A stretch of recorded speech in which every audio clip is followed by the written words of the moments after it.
There's a wide international consensus that the climate is changing because of us. It's human causes that are accelerating that change. In the future, climate change is going to mean extremely hot temperatures, more extreme weather events, a lot of dead zones in the ocean where marine life can't live. I think it's going to mean a lot of relocating cities and coastal areas. Climate change is probably one of the most dire issues we're all facing today. It's hotter than it's ever been. Irregularly high temperatures, we're heating up the pavement so that even like when the sun goes down, you're feeling all the irregular heat that has like superheated all this non-green space.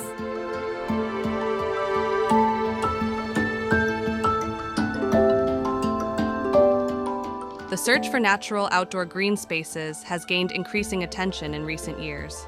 Green spaces refer to a diverse range of areas that are abundant with vegetation, including parks, community gardens, forests, college campuses, and nature reserves.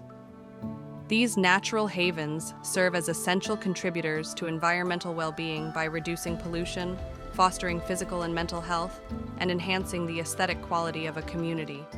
Cities are not like climate friendly and they absorb heat, and that's why it's probably like 100 degrees right now in Maryland. We're mostly concerned with what's happening right now, and we're concerned with, I go outside and it's 100 degrees. How can I feel better? How can I stay cool? But we really need to be thinking about how will we stay cool when it's 120 degrees in the future? How will we be able to relocate our homes if they're underwater? How will we be able to get sustainable seafood or seafood in general if the entire ocean is one big dead zone? One of the most compelling reasons for the existence of green spaces is their ability to combat the urban heat island effect. These verdant oases offer stark temperature contrasts to the concrete-dominated downtown areas, where rising temperatures trigger a surge in air conditioning use, leading to heightened fossil fuel consumption, air pollution, and greenhouse gas emissions. Vulnerable populations, such as the elderly, young, outdoor workers, and those with chronic illnesses, are disproportionately affected by the health implications of heat islands, particularly in low-income communities. Factors such as a lack of foliage, excessive concrete use, inhibited wind flow, human-generated heat, and geographical traits of cities all contribute to the root causes of heat islands. The solution lies in expanding green spaces within communities. So I visited different places, saw, how they had trails like Rock Creek Park, and, uptown part of DC, Northwest, they have like 35 miles or something of trails. In Ward 8, we only have 1 mile. So there's all this land that's just not, belongs to the public. It's open to but theoretically anybody can go there. But in reality, nobody does because there's no easy or comfortable way to actually move through the space. Ward 8, Woods Conservancy is a grassroots nonprofit based in D.C. Harrington creates the paid opportunity for community members who face employment discrimination to maintain public green spaces by restoring woodlands.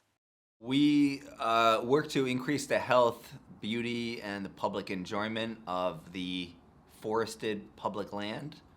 In the Ward 8 section of the District of Columbia. There's more than 500 acres of this land that belongs to the National Park Service and to the city. A lot of it is really beautiful. There's areas that have been sort of left alone for 150 years since the Civil War. So you have really big trees. You have areas where basically nobody ever goes.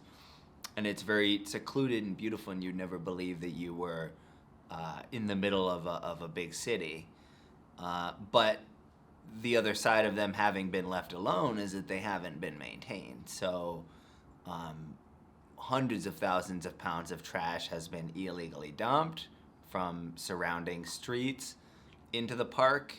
Invasive vines that have been brought in from other parts of the world throw off the ecological balance in our woods. The animals can't eat them. The native plants are not equipped to compete against them. So the invasive plants grow super fast, they take over, and they smother a lot of the trees.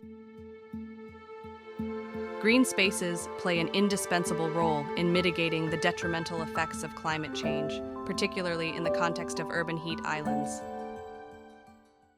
Green spaces are very important for many reasons. As a public common space, they have the potential to bring people together. So a public space for kids to play. So a park is an ideal place for that safe environment for people to meet and play. But I think nowadays they also have very important functions. If they're properly designed, if they will probably have a canopy. So that means the temperature will be lower in that space than in the rest of the city. And that will be very helpful when there's a heat wave. Green spaces that work as sinks for when it rains a lot and you need a place to sort of that water to sink so that it doesn't, that area doesn't flood. They also contribute to the overall well-being of a community by enhancing mental health. To emphasize this significance, it is crucial to reflect on the voices of those who recognize the importance of green spaces. There's concern that if we opened these areas up, made it easier for people to get in the woods, that they would litter or dump or commit crimes. I think there's like a not very subtle like racist element to that, where they don't make those arguments about trails that are in mostly white areas or wealthier areas, but you talk about putting one in Southeast and they're like, oh, that's not a good idea, it's not gonna be safe. Or some people, they'll also imply that like, oh, well, those residents are just not interested. Like you can build it, but they won't use it. That's what we call a self-fulfilling prophecy. If you think people aren't interested in something, so you don't give them the opportunity, you don't create the facilities to make it accessible, and then the prediction comes true. Like they don't use it because they can't.